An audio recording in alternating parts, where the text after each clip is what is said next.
పేళ, Urmila Nagar, housing board colony, labour colony, అటు పక్కనే కూడా మునగడానికి కారణం one town, Vijayawada one town Chittinagar దాకా మునిగిపోయింది. దానికి అంతటికి కారణం అది. అసలు లాజిక్ ఈ రెండింటి మధ్యన ఉన్న తేడా. చాలా మందికి ఆ విషయం తెలియదు కాబట్టి ఎవరిష్టం వచ్చినట్టు వాళ్ళు మాట్లాడుకుంటారు. గండి పడటం వల్ల అంత వచ్చింది అనమాట సమస్య.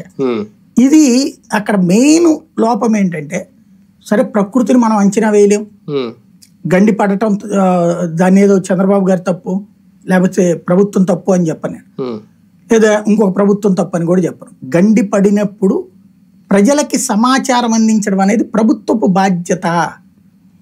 అది అసలు ఒక 20 గంటలు పట్టింది విజయవాడ రావడానికి. 20 గంటల దాకా నిద్రపోతున్నారా? ఎవడు నిద్రపోతున్నాడు? ఎందుకు నిద్రపోతున్నాడు? ఈ గండి దగ్గర కూడా చిన్న క్లారిటీ కావాలి. గళ్ళు ఆల్రెడీ ముందే ఉన్నాయా? ఇప్పుడు ఈ ప్రవాహం వల్ల పడ్డాయా? వీళ్ళు చెప్తున్నది ముందు గళ్ళు ఉన్నా వాటిని పోల్చలేదు గత ప్రభుత్వం అనే ఆరోపణ ఎలా చూడాలి? మీకు పల్లెటూరులో తెలుసు గండి అంటే అర్థం ఏంటి? కూలబడ్డం, ఒక కట్ట తెగిపోవడం. మరి దాన్ని గండి అంటే అప్పుడెప్పుడో తెగిపోయి ఉంటే ఇంక మరి ఎంతకాలం నీళ్ళు ఎట్టుంటాయి అక్కడ? ఇన్నేళ్ళు అట్లాగే నీళ్ళు వస్తూనే ఉండాలి. గండి అంటే అర్థమే అప్పటికప్పుడు పడేది, అంతేగాని గతంలో గండి పూడ్చలేదేంటి? ఇది ఎట్లా ఉందో, ఇది బుడమేరంటే నది అంటే ఎట్లా ఉందో ఇది కూడా అట్లాంటి డైలాగ్. కాకపోతే ఇక్కడ ఎటకారం చేసి